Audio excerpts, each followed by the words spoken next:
তিনজন পঞ্চায়েতের মেম্বার, ওরা 400-500 কর্মীকে নিয়ে আজকে শাহপুর অঞ্চলে, শাহপুর গ্রাম পঞ্চায়েতে গোয়ালপুর 1-এ আমার হাত দিয়ে আমাদের উন্নয়ন দেখে বিজেপির দিকে সন্তোষ মোদক জয়েনিং করলো আজকে আমাদের, যার জন্য আমি আমার তিনজন মেম্বারকে আমি ধন্যবাদ দিচ্ছি। কেন ওরা বুঝে নিয়েছে যে এটা একটা কমিউনাল হারমোনির জন্য ওরা আজকে হিন্দু মুসলিম আমরা একসঙ্গে থাকছি, একসঙ্গে থাকবো, দীর্ঘদিন থেকে আসি, 1 লক্ষ বছর থাকতে হবে।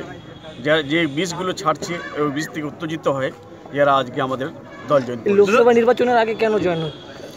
লোকসভার ওরা জানে যে লোকসভাতে যদি ফিরে মোদি আসে তাহলে দেশে অশান্তি হবে, বিজেপি যদি ফিরে আসে দেশে অশান্তি হবে, যার জন্য বিজেপির মেম্বারগুলো সব করা যায়। বলছিলাম যে গোয়ালপুর সব থেকে বড় সাফল্য, কেন বিজেপির লোক তো আমরা মনে করি না কি আমাদের দলে জয়েন করেছে আজকে, যার জন্য বড় সাফল্য।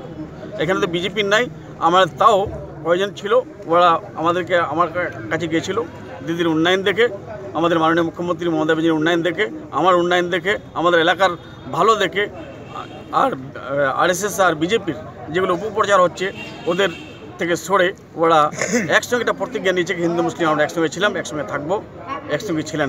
দাদা বলছিলাম এই প্রোগ্রামে একাধিক গ্রাম পঞ্চায়েতের সদস্যদেরকে দেখা যায়নি, ওরাও এসছে, ওরাও আসবে। দাড়িভিটে দাদা কি কোনো সাহায্য করবেন আপনাদের দলের থেকে? যদি সাহায্য নিতে চাই কেন করবো না, আমরা সবসময় হাত তুলে আছি। बड़ा मोदी और छोटा मोदी का क्या मतलब है कहने का? हाँ, एक मोदी जो है बोलता है कि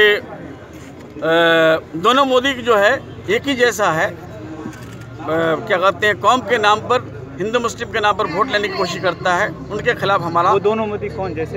एक तो है बड़ा मोदी हमारा नरेंद्र भाई मोदी जी प्रधानमंत्री है, एक छोटा मोदी हमारा अलीम राणा विक्टर MLA है।